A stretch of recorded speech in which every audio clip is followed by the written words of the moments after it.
అందరికీ నమస్కారం అండి. ఈరోజు మనీ వంటింటి రుచుల్లో అరటికాయ ఇగురు చాలా ఈజీ ప్రాసెస్లో ఎలా పెట్టుకోవాలో చూద్దామండి. ముందుగా స్టవ్ మీద ప్యాన్ పెట్టుకొని కొద్దిగా ఆయిల్ పోసుకొని ఆయిల్ హీట్ అయినాక కొంచెం జీలకర్ర వేసుకొని ఫ్రై చేసుకోవాలండి. జీలకర్ర బాగా ఫ్రై అవ్వనివ్వాలి. జీలకర్ర ఫ్రై అయినాక కొద్దిగా కరివేపాకు వేసుకొని ఒకసారి బాగా కలుపుకోవాలండి. కరివేపాకు కూడా ఫ్రై అయినాక ఇప్పుడు 2 మీడియం సైజు ఉల్లిపాయలు చిన్న చిన్న ముక్కలుగా కట్ చేసుకున్నవి వేసుకోవాలండి. అలాగే 3-4 పచ్చిమిరపకాయలు కూడా తీసుకుని చిన్న ముక్కలుగా కట్ చేసుకుని వేసుకోవాలి. ఇప్పుడు ఉల్లిపాయలు పచ్చిమిరపకాయలు మగ్గనివ్వాలి. ఉల్లిపాయలు కొంచెం కలర్ చేంజ్ అయ్యే వరకు ఫ్రై చేసుకోవాలండి. ఒక 2-3 నిమిషాలకి మనకు ఉల్లిపాయలు మగ్గిపోతాయి.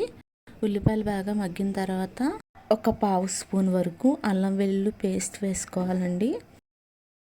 అల్లం వెల్లుల్లి పేస్ట్ వేసినాక ఒకసారి అంతా బాగా కలుపుకోవాలి. అల్లం పచ్చివాసన పోయే వరకు ఫ్రై చేసుకోవాలి. ఒక 30 సెకండ్స్ అలా ఫ్రై చేసుకుంటే సరిపోద్ది. అల్లం వెల్లుల్లి పేస్ట్ కూడా బాగా ఫ్రై అయిపోయిందండి.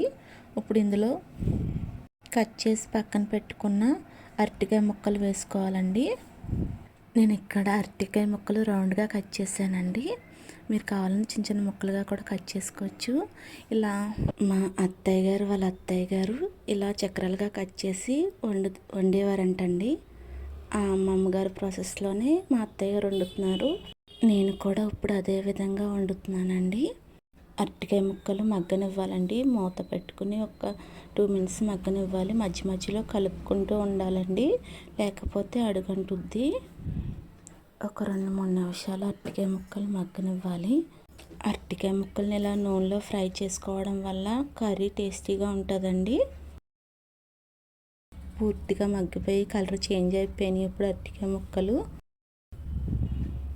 ఇప్పుడు ఇందులో మిగతా ఇంగ్రీడియంట్స్ అన్నీ యాడ్ చేసుకోవాలి. ఇప్పుడు ఇందులో ఒక 1/2 స్పూన్ పసుపు వేసుకోవాలండి. అలాగే 1 స్పూన్ కారం వేసుకోవాలి. 1 స్పూను సాల్ట్ వేసుకోవాలండి. నేను ఇక్కడ రాళ్ళుప్పు వేసుకున్నాను. సాల్ట్ అయితే ఒక 1/2 స్పూన్ వేసుకుంటే సరిపోద్దండి. అంతా ఒకసారి బాగా కలుపుకోవాలండి. ఉప్పు కారం పసుపు అన్నీ అరటికాయ ముక్కలకు బాగా పట్టేలాగా బాగా కలుపుకోవాలి. ఇప్పుడు 1/2 గ్లాస్ నుంచి గ్లాస్ వరకు వాటర్ పోసుకోవాలండి. అంతే మనం తీసుకున్న అరటికాయలు బట్టి వాటర్ వేసుకోవాలండి. అరటికాయలు మరీ లేతగా ఉంటే ఒక 1/2 గ్లాస్ సరిపోద్ది. కొంచెం ముదురుగా ఉంటే 1 గ్లాస్ వాటర్ పోసుకోవాలండి. ఇప్పుడు మూత పెట్టుకుని అరటికాయలు ఉడికే వరకు ఉడకపెట్టుకోవాలండి. మధ్య మధ్యలో కలుపుకుంటూ ఉంటే మనకి అడుగంటకుండా ఉంటుంది అన్నమాట. అరటికాయ కూర దాదాపు దగ్గరకు వచ్చేస్తుంది. ఒక 2-3 నిమిషాలు ఉడికితే అరటికాయ కూర రెడీ అయిపోయినట్టేనండి. ఇప్పుడు మళ్ళీ మూత పెట్టుకుని ఒక 2 నిమిషాలు ఉడకబెట్టుకోవాలి.